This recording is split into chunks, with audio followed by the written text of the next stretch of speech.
Estamos hablando de los derechos humanos en México y de cómo los ciudadanos podemos participar de manera muy significativa, no solamente en su promoción, sino sobre todo en su defensa.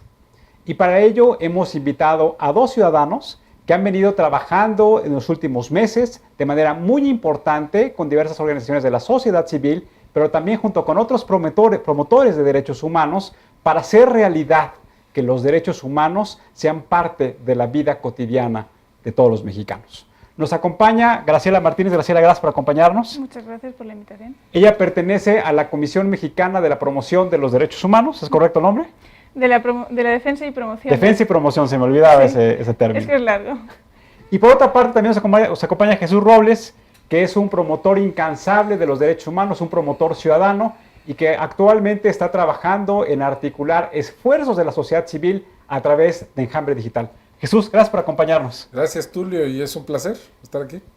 Pues para iniciar con este programa, me gustaría preguntarle a cada uno de ustedes, ¿qué significa ser un buen ciudadano? Empezamos contigo, Graciela.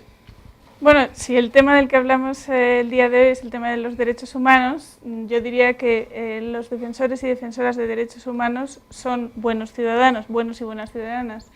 Y ¿qué significa ser defensor de derechos humanos? Pues ser defensor de derechos humanos es un concepto muy amplio, reconocido por las Naciones Unidas. Implica cualquier persona, no necesariamente tiene que tener una profesión o tiene que ser especialista, que colabore de alguna forma en la defensa y promoción de los derechos humanos. No tiene que ser lucrativo, no tiene por qué ser un abogado. Entonces, yo creo que podría definir que un defensor de derechos humanos es un buen ciudadano. Jesús. Yo he pensado esa pregunta y bueno, creo que ser un buen ciudadano es estar interesado, ¿no? Estar interesado es mostrar un interés por lo público. No necesitas ser un defensor. Los defensores, estoy de acuerdo, son buenos ciudadanos y ciudadanas. Quizá están muy interesados, es un poquito más el nivel de interés que tienen. Pero para ser un buen ciudadano hay que estar interesado. Primero hay que estar informado y hay que ser crítico con la información. ¿De qué manera se puede ser crítico? Platicando con otros. Oye, yo me enteré de esto. ¿Qué sabes de esto? Y a veces los núcleos, si pensamos el gran ciudadano es aquel que salva al mundo, el que tiene una gran iniciativa ciudadana, no, es el que habla con su familia, el que pone a prueba sus ideas en su entorno, el que discute y se enriquece a través del diálogo. Ese es ser un buen ciudadano. Si tuviéramos muchos de esos, creo que de otro país sería. Yo creo, no sé. Para seguir con esta conversación, me gustaría, porque este es un programa ciudadano, Okay. que en términos muy coloquiales nos platicaran a nuestros amigos cuál es el estado de situación actual en México de los derechos humanos. Graciela. Bueno, pues la situación de los derechos humanos actualmente es muy grave. Yo creo que el trabajo de los defensores y defensoras de derechos humanos que existen en México es una muestra representativa de la situación de los derechos humanos.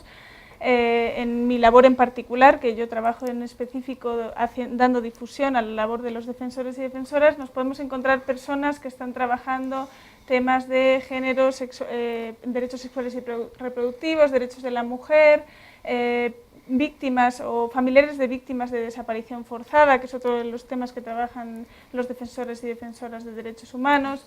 Tenemos periodistas que defienden la libertad de expresión, personas como Jesús Robles Malof, que también defiende la libertad de expresión. Yo creo que el panorama de la defensa de los derechos humanos actualmente representa específicamente la situación grave de derechos humanos que vive en el país. Jesús, ¿cuál es tu opinión? Bueno, mi opinión, creo que nunca hemos estado bien. O sea, si uno dice que estábamos muy mal, pudiera parecer que antes estuviéramos bien. Hay que tener cuidado. Yo creo que el día que podamos salir a nuestras casas con mucha confianza, o incluso el día que nuestros hijos nos digan, oye, voy a salir, ¿y a dónde vas? Pues voy por la colonia, en fin. Y que los padres puedan seguir sus actividades con mucha confianza. Ese día yo creo que estaremos un poco mejor. Yo creo que en la Ciudad de México hay zonas de la Ciudad de México donde estamos ahora que relativamente podemos caminar tranquilos, ¿no? Y no va a pasar nada. Pero si yo me pongo a pensar si esto puede pasar ahora en Reynosa o en Guerrero o en alguna otra población donde nos lleguen a escuchar, Catepec, ¿no? Si las mamás de las chicas que van todos los días a la escuela están tranquilas, ¿no? Y están seguras que sus hijas van a regresar con bien. El día que estemos en ese nivel de tranquilidad que hay que aspirar y que hay que lograr, que luchar, que se logre, ese día estaremos bien y no estamos ahí. Si no, quienes nos escuchan puedan hacerse la pregunta es, ¿yo me siento tranquilo cuando salgo o cuando salen mis hijos? Ese yo creo que podríamos tener la respuesta adecuada. Y esto en términos más generales se expresa en que no existe para las violaciones a los derechos humanos castigo. La medida en que exista un castigo para quienes ofenden a la sociedad en su conjunto, desde el gobierno, desde la sociedad, desde una posición de poder, con el uso de armas, sin el uso de armas, coaligándose o por sí solos, en el momento en que estas personas, que una sociedad diga, esta persona se castigó porque nos ofendió, porque lo que hizo no solo es reprobable por el hecho concreto, sino porque a todos nos ofende, en ese momento daremos un paso. En México la impunidad somos campeones de la impunidad, es vamos a decir, el deporte profesional de la política y de muchos ciudadanos también. Deja un poco diseccionar lo que estás diciendo, Jesús. Yo pienso que lo primero que tendríamos que plantear es que también es una responsabilidad ciudadana que entre todos promovamos que se respeten los derechos humanos. Sí. Y me parece que debemos empezar en nosotros mismos, claro, para que después el marco institucional ponga todos los elementos y todos los incentivos adecuados para que se respeten y en su caso se castiguen cuando hay una violación. Pero para empezar esta disección, me gustaría preguntarte, desde tu punto de vista, que has sido promotor, durante muchas veces hablábamos de esta figura de defensor de los derechos humanos, ¿qué es lo que tiene que hacer el ciudadano común y corriente como nosotros para promover entre sus más allegados una cultura de vigencia de los derechos humanos? Bueno, lo primero es muy importante, no hay que esperar que alguien más lo haga, ni es que decir que el gobierno lo haga o que es responsabilidad del gobierno, es responsabilidad de nosotros. Nosotros tenemos que, yo digo a veces, intransigentemente cumplir con nuestras obligaciones, ¿no? Primero cumplir la ley, y es algo muy importante.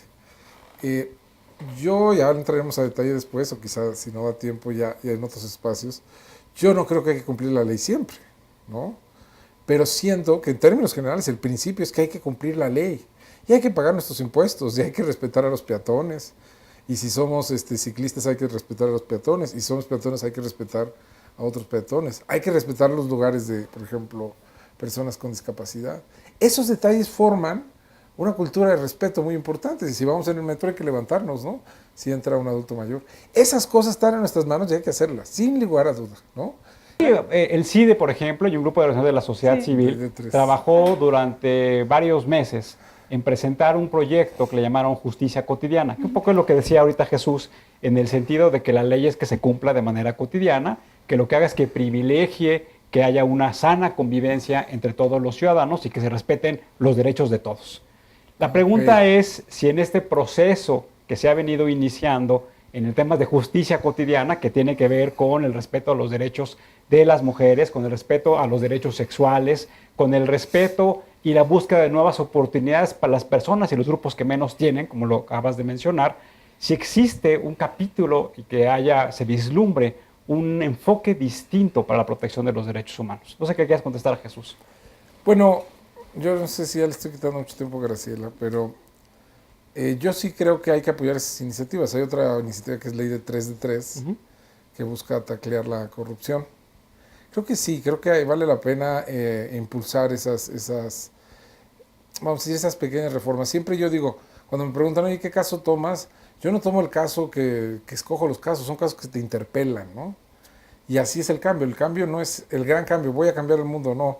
Cambia primero lo que está más cerca de ti, trato yo de empezar ahí. Y sí, de verdad, yo animaría, el acoso es una de las cosas más terribles en esta ciudad, yo animaría a que no nos quedáramos como espectadores del acoso. Siempre he pensado en que decir, oiga, no, así simplemente no, o quedarse viendo, mirarlos, o hacer algo de manera pacífica que pueda contribuir a que la chica o las personas que están siendo acosadas, ese tipo de iniciativas son formidables, ¿no? Yo no sé si tengas algún otro ejemplo, Graciela, pero sí creo que es muy importante ese tipo de detalles para cumplir y para crear una cultura, porque de leyes y de cambios legislativos no necesariamente vienen los cambios culturales, ¿no? Claro. Graciela, tú has participado en este proyecto, lo voy a poner en la pantalla, que se llama 40 Rostros de la Dignidad. que lo que pretende es darle voz, es darle vida a personas como Jesús, que han sido promotores incansables de los derechos humanos en grupos de impacto local, de impacto regional. Platícanos de este proyecto. Bueno, el libro es parte de un proyecto más amplio que ha durado 3 años, financiado por la Unión Europea y en el que participamos la Comisión Mexicana de Defensa y Promoción de los Derechos Humanos y 2 organizaciones internacionales, CONEX Europe y Brigadas Internacionales de Paz en Reino Unido. Entonces, bueno, con nuestra experiencia, las 3 organizaciones en el tema de protección a defensores de derechos humanos, que ha sido uno de los temas que se han ubicado como más relevante precisamente para la promoción de los propios derechos humanos, se ha visto como 2 ejes principales de trabajo y que están contenidos en este proyecto, tanto la capacitación de los defensores de derechos humanos, ya que los defensores no en todos los casos tienen un expertise en el tema de promoción de los derechos humanos y menos a veces en su propia seguridad, porque bueno, defensores como Jesús Robles Maloff a veces están pensando más en resolver la situación grave de derechos humanos que se vive en México más que en su propia protección, a pesar de que eso implica consecuencias sobre su seguridad. Jesús, Graciela, hoy se habla mucho en México de si la violación a los derechos humanos es un tema sistémico, es un tema que únicamente está focalizado en algunas regiones del país en donde ha habido una pugna importante entre grupos delincuenciales, o si realmente nada más se refiere a un hecho casuístico de que tal vez un ciudadano venía pasando por ahí. ¿Cuál sería su visión respecto a la vigencia de los derechos humanos en México? Bueno, la situación de violaciones a los derechos humanos es generalizada en México. Evidentemente, en cada región hay un contexto distinto, cada estado tiene su particularidad y sus problemáticas. Entonces, dependiendo del estado o la región, puedes encontrar distintos tipos de violaciones a los derechos humanos. Por ejemplo, en el caso de Oaxaca, y ahí en el libro podemos encontrar varios casos, tiene que ver, la mayor parte de las luchas contra las violaciones a derechos humanos tiene que ver con la tierra y el territorio. Entonces encontramos varios defensores, como Betina, que ya lo nombró antes Jesús, o también está María Isabel, de la Asamblea Popular del Pueblo Juchiteco, que son defensores y defensoras de derechos humanos que luchan contra la instalación de energía eólica sin garantizar el derecho a la consulta, por ejemplo, de los pueblos indígenas, que es un derecho que está garantizado a nivel internacional. Creo que con esto estamos concluyendo el programa. El respeto a la dignidad y a la vida de la persona debe ser un elemento básico de la convivencia entre todos los ciudadanos. ¿Cómo tú definirías la dignidad de la persona, Graciela?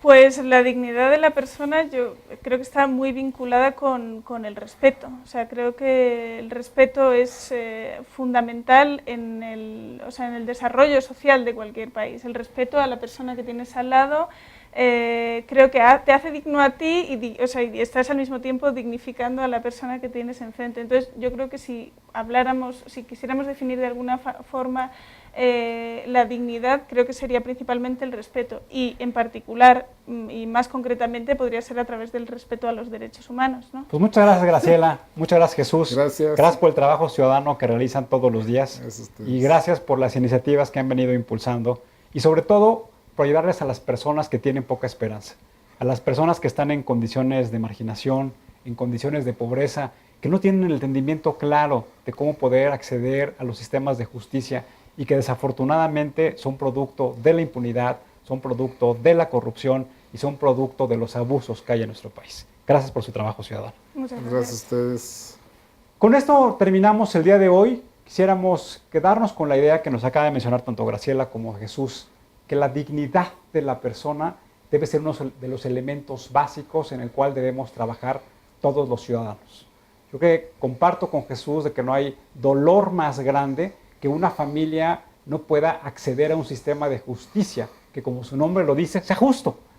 Un sistema de justicia que sea accesible para todos y que todos tengamos las mismas oportunidades para poder vivir en un Estado de Derecho, para poder vivir en plena convivencia, pero sobre todo en donde los derechos de nuestros hijos, de nuestros padres, de nuestros compañeros sean la parte más importante de la acción gubernamental. Nos vemos en la próxima y recuerden, ante todo, seamos buenos ciudadanos. Hasta la próxima.